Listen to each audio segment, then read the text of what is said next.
Even when you feel low, you can still go. Even when you feel slow, you can still go. Even when there's no hope, you can still go. I never answer to no, man, I still go. Halo semua, bareng Ed Clipper lagi di sini. Terima kasih buat kalian yang sudah dan selalu mendukung channel ini untuk terus memberikan hiburan dari penjelasan film-film kesayangan kita. Dan untuk kali ini, Ed Clipper akan ngasih klip dan review sebuah film yang berjudul Barbarian. Wow, apa kalian sudah bisa menebak apa yang barbar di film ini? Film ini bercerita tentang teror sosok misterius yang selalu memperlakukan siapapun layaknya seorang bayi. Bukan cuma perilakunya yang aneh, sosok berwujud nenek-nenek ini pun tak segan-segan untuk menghabisi orang dengan cara yang mengerikan. Dan kali ini, kita akan menyaksikan ketika seorang wanita yang jelas-jelas sudah dewasa diperlakukan seperti orok yang baru lahir. Baiklah, daripada bensin keburu naik lagi, kita langsung saja ke ceritanya. Tonton sampai habis, subscribe and tell your friends. Cerita berawal dari kedatangan seorang wanita bernama Tess di depan sebuah kontrakan. Karena setelah mendapatkan panggilan kerja, ia akan menempati rumah yang sudah dipesan melalui aplikasi ini. Kemudian Tess membaca panduan untuk mengambil kunci dari rumah yang sok canggih ini. Aneh sekali, Tess bingung karena tidak menemukan kunci rumah di dalam kotak. Parahnya lagi, pihak properti tidak merespon keluhannya ini.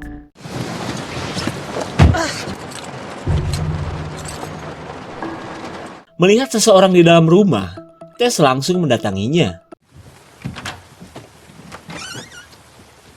Ari Aa saha? Setelah Tess menjelaskan maksud kedatangannya, pria bernama Kate mengatakan bahwa ia sudah lebih dulu memesan kontrakan ini. Mendengar kabar tersebut, mereka pun menduga mungkin semua ini akibat aplikasi kontrakan Happy yang mengalami error. Khawatir Tess mati kedinginan, Kate pun menyuruhnya untuk masuk.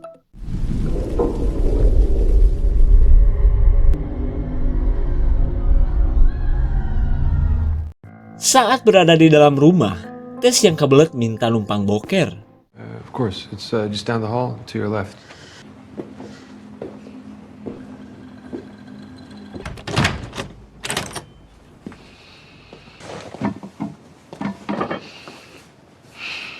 Meskipun Tess masuk ke dalam kontrakan, tapi sebenarnya ia khawatir jika Kate adalah penjahat yang bisa saja menyodok barang pecah belahnya.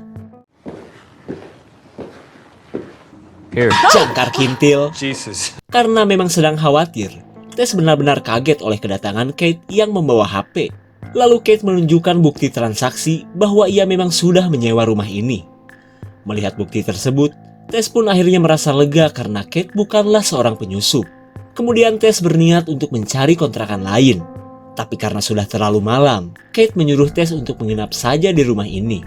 Lagian daerah ini cukup terpencil dan jauh dari keramaian kota. Singkat cerita, Tess akhirnya menginap di kontrakan ini. Terlebih karena Kate yang begitu baik dan perhatian kepadanya. Apakah ada udang di balik kolor? Bahkan bukannya langsung tidur, makin malam mereka saling mengenal dan semakin terlihat akrab. खोना दूं मैं पाके तुमको आए यकीना खुद पे हमको जैसे. Karena sudah hampir subuh, Kate menyuruh Tess untuk tidur di kamarnya. Sementara ia akan tidur di kursi daripada imannya rontok akibat sekasur bersama Tess. Saat Tess tertidur, ia terbangunkan oleh suara rintihan yang berasal dari ruang utama. Bahkan ia pun heran, kok pintu kamar sudah terbuka?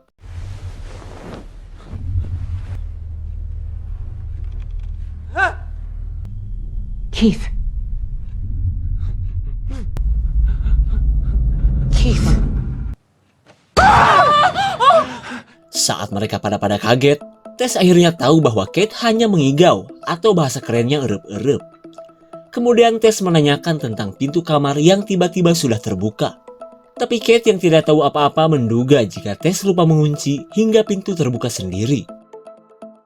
Di keesokan harinya, Tess yang baru bangun menemukan sebuah catatan bahwa Kate sedang jogging. Kenalan barunya itu pun mengungkapkan jika dirinya merasa senang dengan kebersamaan mereka tadi malam. Dengan perasaan yang senang pula, Tess pun bergegas memenuhi panggilan pekerjaannya. Lalu tiba-tiba Tess kaget, karena ternyata lingkungan perumahan ini kumuh dan terbengkalai.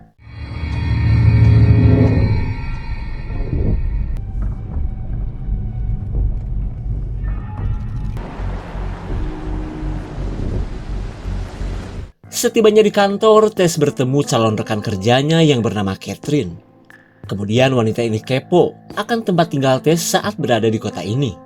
Setelah menyebutkan tempat Tess menginap, Catherine melarangnya untuk jangan tinggal di daerah yang terbengkalai itu. Tapi tak banyak yang diceritakan. Ia menyarankan Tess agar mencari tempat lain saja. Meskipun Tess sedikit khawatir, tapi ia merasa tenang karena ada si AA Kate yang selalu bersamanya.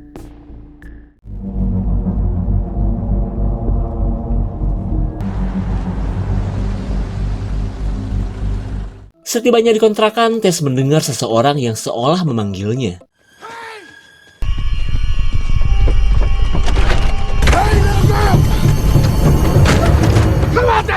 Entah orang gila atau penjahat, Tess yang ketakutan tidak mengerti kenapa orang aneh itu menyuruhnya pergi dari rumah ini. Si Kate belum pulang lagi. Tapi tak lama kemudian, orang aneh itu pergi setelah Tess berhasil masuk ke dalam rumah. Keadaan ini pun membuat celengan Tess bergetar saking kebelet kencing. Karena tidak ada lap untuk cebok, Tess kakaratak mencari tisu ke ruang basement.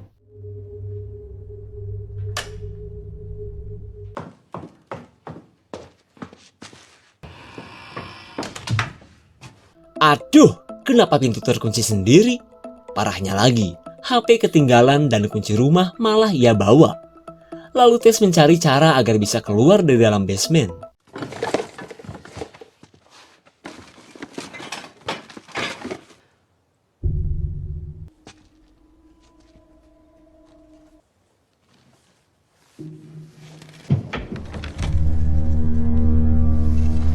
Ruangan apa ini? Ternyata Tess baru tahu jika di dalam basement terdapat sebuah ruang rahasia. Penasaran kan Tess? Nope. Tapi karena tetap penasaran, Tess memberanikan diri untuk memasukinya.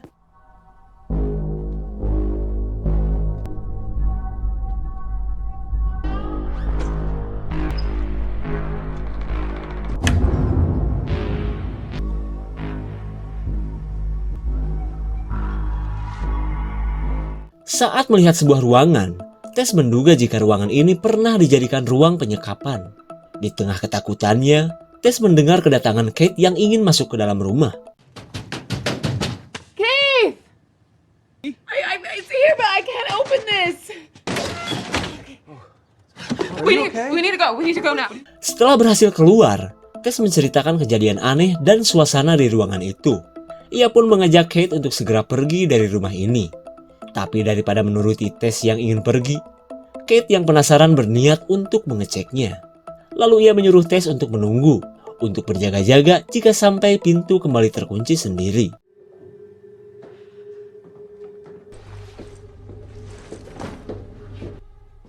Do you see it?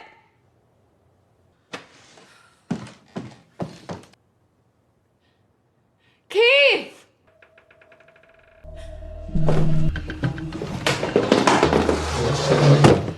Untung saja, Tess berhasil menahan pintu yang akan tertutup. Setelah menahan pintu, Tess menyusul Kate yang tidak lagi menjawab panggilannya.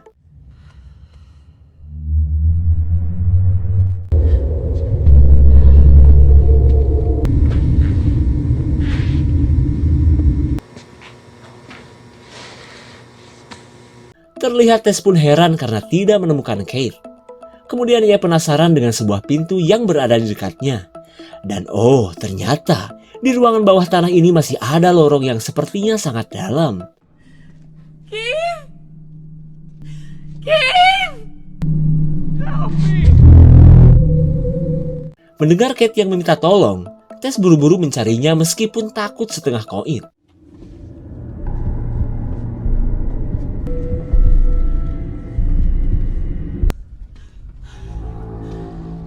Semakin jauh ke dalam lorong, Tess menemukan banyak kandang entah bekas apaan.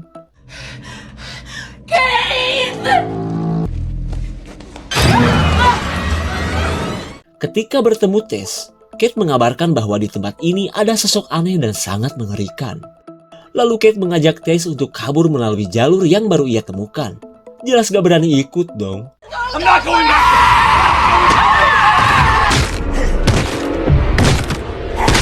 Setelah menjedot-jedot Kate sampai tewas, kita tidak tahu apa yang dialami oleh Tess. Kemudian kita beralih pada seorang sutradara bernama Gil yang telah sukses menggarap film KKB di desa Konoha. Meskipun wajahnya pas-pasan, tapi Gil jelas banyak duit. Everybody who ready for organizations that would kill us for me. Yellow. Di tengah kebahagiaannya, pemilik kontrakan yang disewa Tess ini mendapatkan kabar jika dirinya dipecat karena ternyata Gil dituduh telah melakukan pemerkosaan terhadap salah satu artis. Jelas Gil pun tak terima karena ia melakukannya atas dasar suka sama suka dan pada kepepet. Tapi meskipun demikian, laporan korban jelas berbeda dan akan segera melaporkannya kepada polisi. She's saying that you raped her.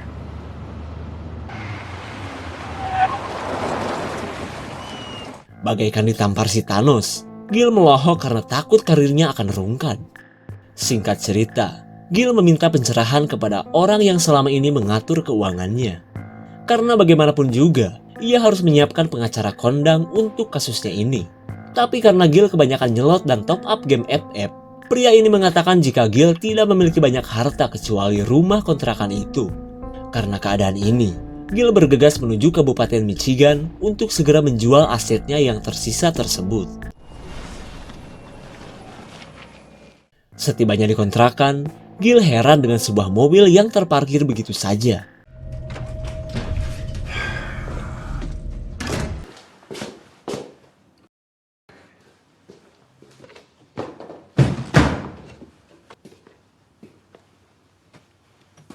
Kali ini Gil merasa yakin seseorang pasti pernah menempati rumahnya.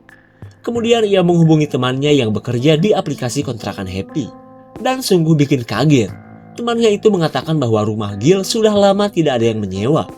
Makin heran dong si Gil, tapi entah kemana si penyusup ini. Di keesokan harinya, Gil menemukan kunci mobil yang sepertinya milik si penyusup. Gil pun menduga, apa mungkin si penyusup bersembunyi di dalam basement? Hello.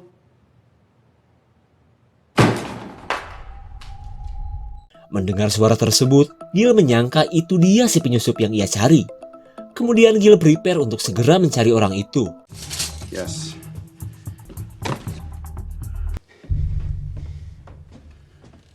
Saat berada di dalam basement, Gil baru tahu jika di ruangan ini terdapat sebuah pintu rahasia.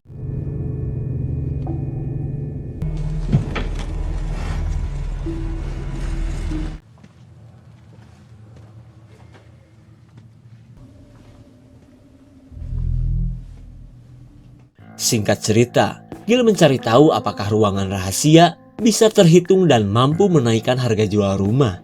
Below grade spaces, basements, dens, etc. do not usually... Oh, hell yeah. Karena bisa menaikkan harga, Gil bersemangat untuk segera mengukur luas ruangan rahasia itu.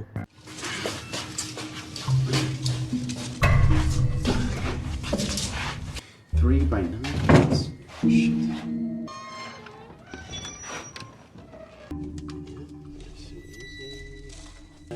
Baby. Oh my god. Oh my god. Jesus.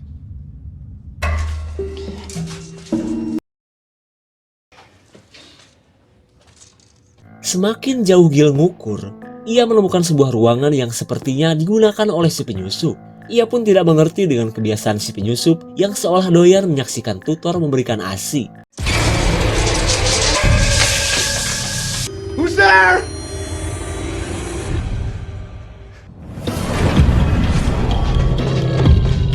Setelah kejadian aneh tersebut, Gil yang ketakutan malah nyasar ke lorong yang semakin jauh.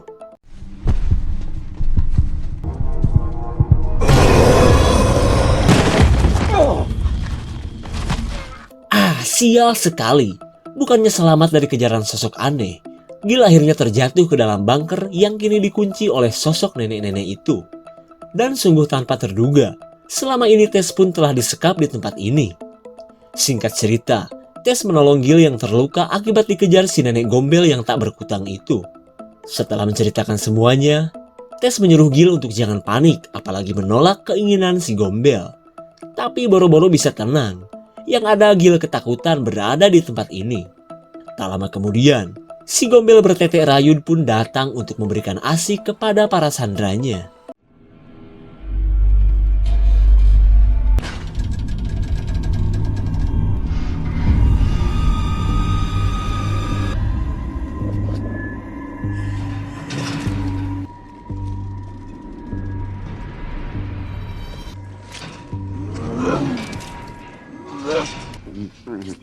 Drink it, get up. Saat Gil menolak untuk mimi cucu, Tess mengatakan jika si gombel sebenarnya cuma ingin memperlakukan mereka seperti bayi. Dan karena Gil menolak,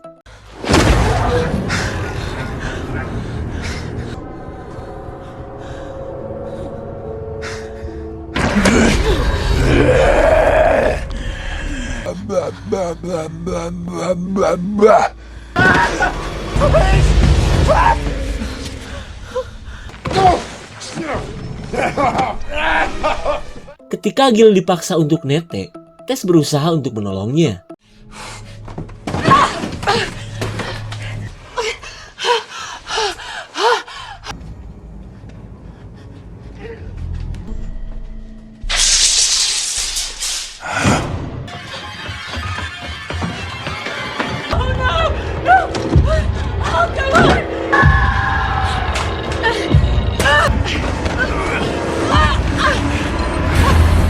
Tepat pada waktunya, si Mamang yang tadi berhasil membawa Tess keluar.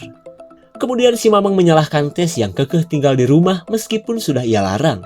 Lalu si Mamang pun mengajak Tess untuk pergi ke tempatnya saja. Karena cepat atau lambat, si gombel akan mencari Tess terutama di malam hari. Di sisi lain, Gil kini kebingungan untuk mencari jalan untuk keluar.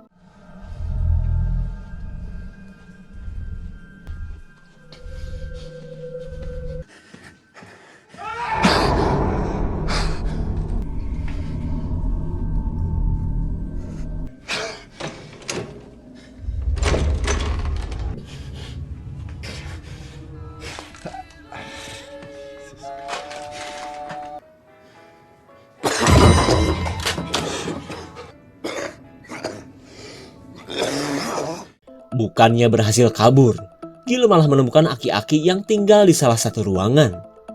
Dan entah apa hubungannya pria tua ini dengan si gombel yang gila itu. Kemudian Gil yang menyangka si Aki adalah tunawisma, mencoba berbuat baik dengan memberikannya minum. Lalu Gil menyebutkan bahwa ia akan melapor polisi jika berhasil keluar dari tempat ini. Mendengar perkataan Gil, si Aki seperti menginginkan sesuatu. Setelah membantu si Aki, Gil heran karena di tempat ini banyak kaset rekaman bertuliskan nama-nama wanita.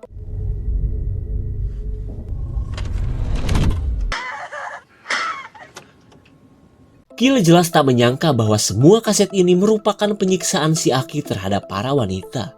Tapi entah apa maksud si Aki melakukan hal-hal tersebut. Hey, okay. No, wait!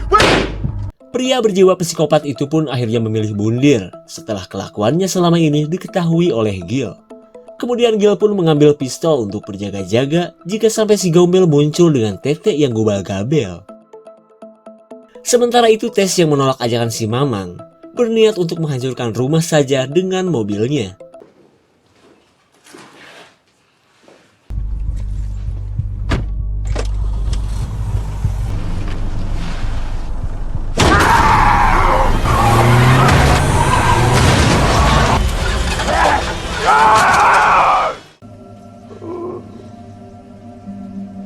Setelah menggenjat si gombel dengan bemper, Tess bergegas untuk segera mencari Gil.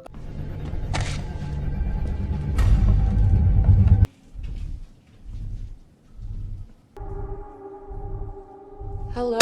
Sial sekali, dikira itu si gombel. Gil panik karena yang ia tembak ternyata perut kempleng Tess. Saat mereka meninggalkan rumah, Tess kaget karena si gombel sudah menghilang dan hanya melihat mobilnya yang rusak parah saja. Kemudian mereka bergegas pergi untuk mencari tempat bersembunyi. I don't know where to go. Where? Okay. I think we're almost there.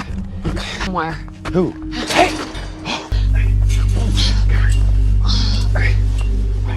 Singkat cerita, Tess dan Gil beristirahat di tempat si Mamang burik. Kemudian pria ini pun mengatakan bahwa si Gombel sebenarnya manusia biasa tapi dengan mental yang terganggu, di mana wanita tersebut sudah tinggal di rumah itu selama 40 tahun. Gil pun kaget karena semenjak membeli rumah, ia tidak sadar jika si Gombel ternyata sudah ada di sana. Dan ketika Gil menceritakan tentang si Aki, si Mamang menyebutkan bahwa pria itu adalah ayah si Gombel yang telah menjual rumah kepada Gil. Jadi gini guys, ketika si Aki sedang perkasa-perkasanya, ia adalah seorang penjual orok. Si Aki pun sudah biasa menyediakan peralatan bayi dan perlengkapan untuk melahirkan. Karena selama itu pula, si Aki selalu berburu banyak wanita untuk ia kawin hingga menghasilkan bayi di rumahnya. Masih ingat dong dengan koleksi rekaman para istri bodongnya? Hingga suatu ketika, si Aki mendengar kabar jika perumahan tempat tinggalnya mengalami bangkrut. Saat semua orang berniat untuk pindahan, si Aki memutuskan untuk bertahan di rumah bersama anak perempuannya. Dan sampai sekarang tentunya. Kemudian si Mamang menyuruh Tess dan Gil jangan kemana-mana. Ia pun begitu pede, karena menganggap tempatnya ini adalah persembunyian yang paling aman.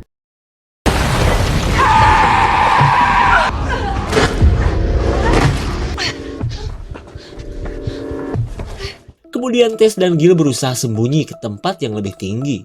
Tapi tak lama kemudian, si Gombel begitu gigih untuk mendapatkan Tess yang dianggap anaknya.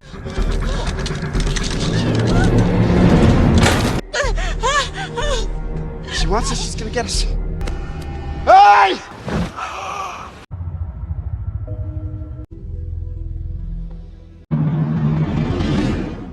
Rencana Gil ternyata berhasil membuat si Gombel melakukan cara apapun untuk melindungi Tess.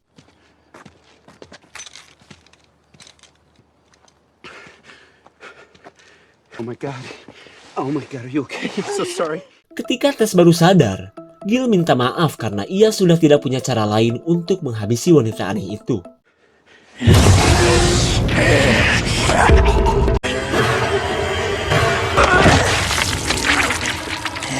Setelah Gil dibelah layaknya durian montong, si Gombel terlihat panik saat mengetahui Tess terkena luka tembak.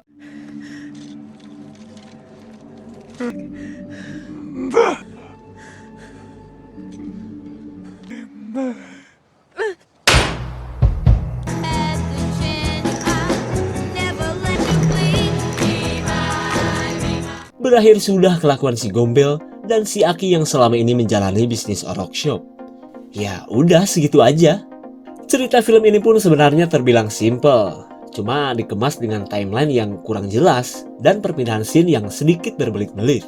Tapi ya mungkin itulah tugasku sebagai Iron Man untuk merapikan per adegan biar gak bikin pusing dan bisa menemani momen gabut kalian. Segitu saja untuk live dan review kali ini. Tonton video Clipper lainnya ya. Terima kasih dan sampai jumpa.